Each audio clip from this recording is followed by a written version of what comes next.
মানসম্মত একটা স্টেডিয়াম নাই। আজকে আমরা যেখানে ল্যান্ড করলাম সেটা ফেনীর স্টেডিয়াম। ফেনী একটা প্রসপারাস জেলা। বাংলাদেশের অর্থনীতিতে ফেনীর বিশেষ অবদান আছে।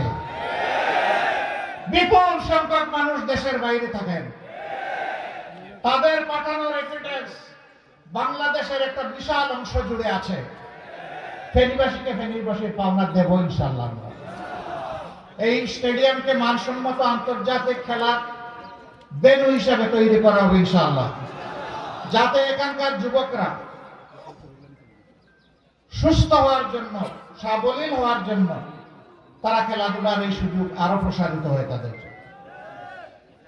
এরকম আরো অনেকগুলা সমস্যা ফেনীর আছে, ন্যায্যতার ভিত্তিতে তার সবগুলা সমাধান ইনশাআল্লাহ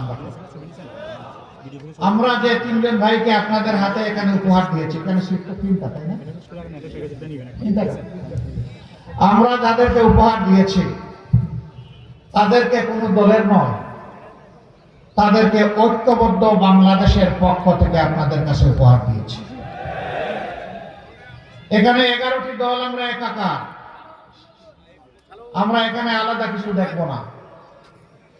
যাকে যে মার্কা দেওয়া হয়েছে এইটাই 11 দলের মার্কা।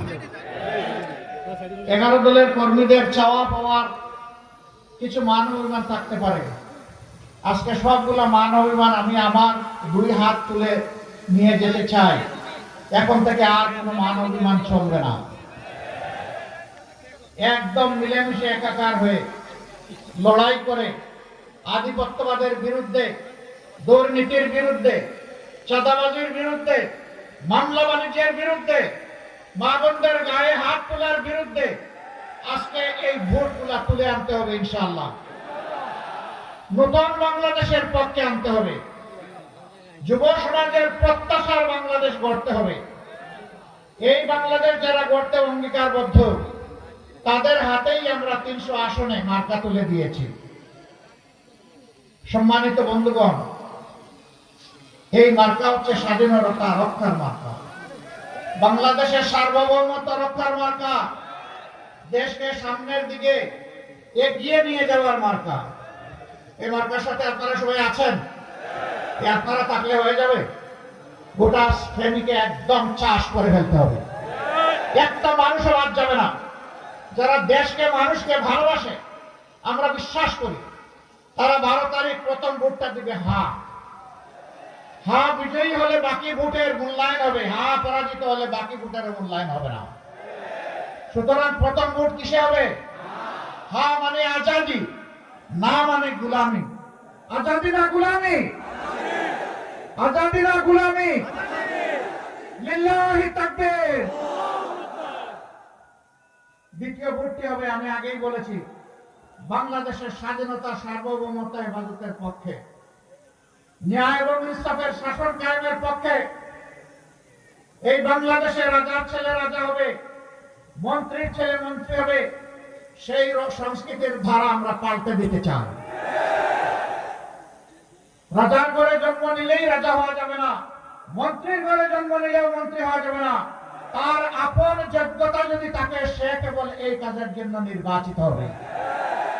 আমরা এমন বাংলাদেশ চাই, একজন সাধারণ রিক্সা চালক ভাই তার সন্তানের মেধা বিকাশের মাধ্যমে একদিন যেন সেও এদেশের প্রধানমন্ত্রী হতে পারে। ওই বাংলাদেশটা আমরা করতে চাই। অতীতের বস্তা পচা রাজনীতি, যেটা ফ্যাসিবাদ উপহার দিয়েছে, এক না একতন্ত্র উপহার দিয়েছে, দুর্নীতিতে দেশকে চ্যাম্পিয়ন বানিয়েছে, ডুবিয়ে দিয়েছে, ওই রাজনীতিকে আমরা লাল কার্ড দেখাতে চাই। আপনারা প্রস্তুত? আলহামদুলিল্লাহ। আমাদের কাছে হিন্দু, মুসলমান, বৌদ্ধ, খ্রিস্টান সবাই সমান। এই আসমানের ছাদের নিচে আর এই জমিনের বিছানার উপরে বাংলাদেশে যারা বসবাস করবে, আমরা তাদের সকলের সমান অধিকার নিশ্চিত করতে বদ্ধপরিকর। আপনারা আমাদের জন্য দোয়া করবেন। ইনশাআল্লাহ এই কাজে আমরা এগিয়ে যাব, কেউ বাধা দিয়ে আমাদেরকে আটকাতে পারবেন না। বিভিন্ন জায়গায় আমরা মাথা গরম হালত দেখতে পাচ্ছি। শীতের দিনে মাথা গরম করলে চৈত্র মাসে কি করবেন আপনারা? একটু মাথাটা ঠান্ডা রাখেন, একটু জুলাই যোদ্ধাদেরকে সম্মান করুন, এতগুলো শহীদের প্রতি একটু শ্রদ্ধা প্রদর্শন করুন।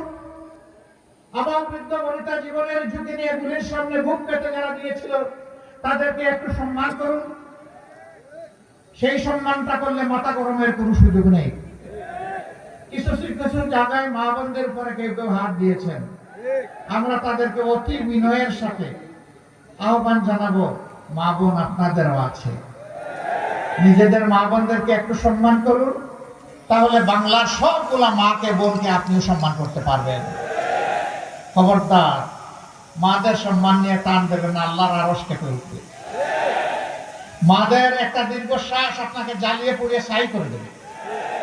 কারণ কোন মানুষ দুনিয়ায় মায়ের পেট ছাড়া আসতে পারে না, দুইজন ছাড়া, হযরত আদম আলাইহিস সালাম এবং হাওয়া আলাইহিস সালাম।